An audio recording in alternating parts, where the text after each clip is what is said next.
So it's good to just pay attention to your body right now. If you can bring this into your body right now, how do you do that? Well, first start with your breath. Now notice what you're hearing. Notice seeing is happening. Not that you're seeing something, but that seeing is happening. Notice hearing is happening. Not the words.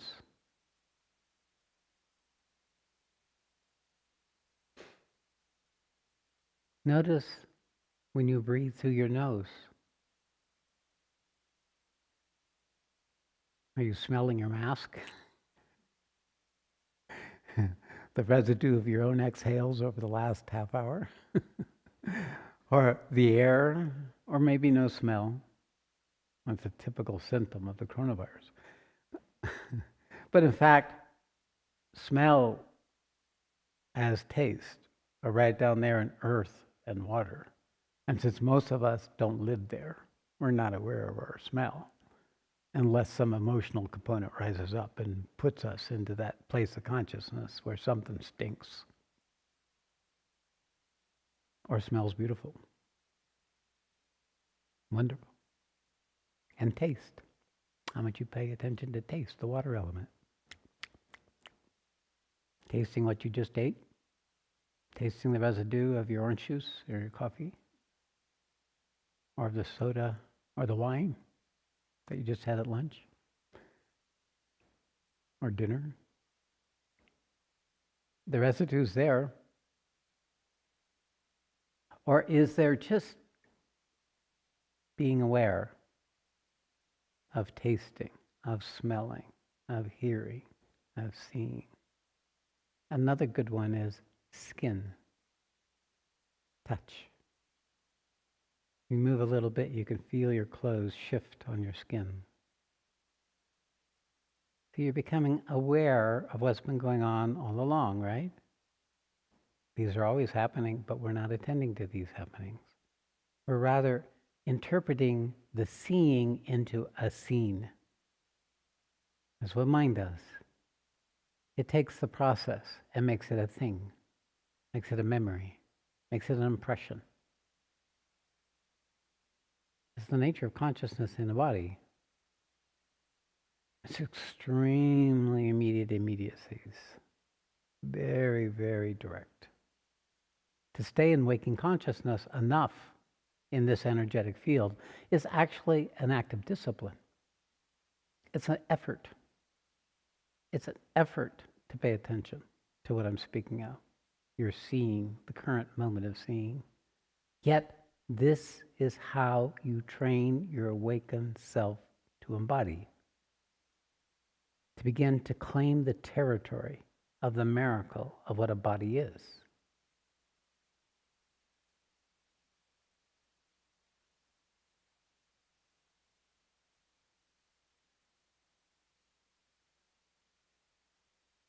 You notice your breathing? You notice we have no problem speaking of breathing because it's an endless movement, isn't it? An inhaling and an exhaling. It's a little bit different than seeing and hearing because there's a movement in our body, in our breath. That's happening even while we're not paying attention. And if you're not aware of your breathing, take this moment to stop breathing. Notice what happens when you stop breathing. Notice that constriction because you're choosing to not breathe and the body obeys. To whatever extent you have authority over your breath. You're holding your breath. And then the body starts reacting. This is the beginning of understanding the pranayama, the power of that yoga. A beginning to claim the territory of the breath, the air element. Of course, air feeds the fire. When we hold our breath long enough, there's a certain anguish that arises as the fire rising up. When we assert a control, that's an application of the fire. It's the application of the will, the application of consciousness, which is the source of fire as an element, as it is of all. And if you hold your breath long enough in that fire, the quality of water will come up and anguishing at the threat of not breathing. If you fast, if you stop eating, you'll find the same thing. If you stop drinking, you'll find that same territory. Those are all moments of embodying. Those are all moments when you're there with what it is to mean a body to live and what it's doing continuously. And then maybe you're feeling not just the energy coursing through your body, but you can feel the blood moving, the heart beating. You can feel the qualities of your energetic and emotional and mental being in your body, in the energy of that flow. The body is a chemistry factory. It's a pharmaceutical company that's producing all these chemicals to give you an experience that makes it feel real. Endorphins, all those biochemical components that we manufacture and we take pills of and we eat supplements of are already there. The body's ready to produce them, but it doesn't need to if you keep feeding it to it.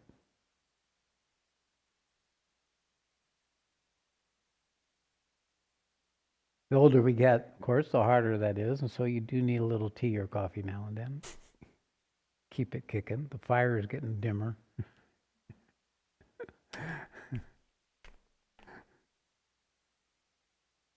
So this exploration into the nature of the immediacy seems like, well, why are we doing this? There should be other things we should be doing besides this. No, we should be right here. This is learning the yoga of embodiment.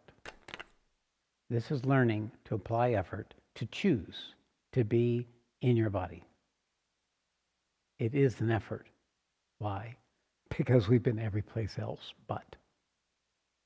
We live in our ideas and our thoughts and our projections, in our opinions and our strategies. We carry these in our bodies to the point where we end up having to see a chiropractor or get rolfing or take medication or get drunk to get any relief from the attitudes we're holding in our body.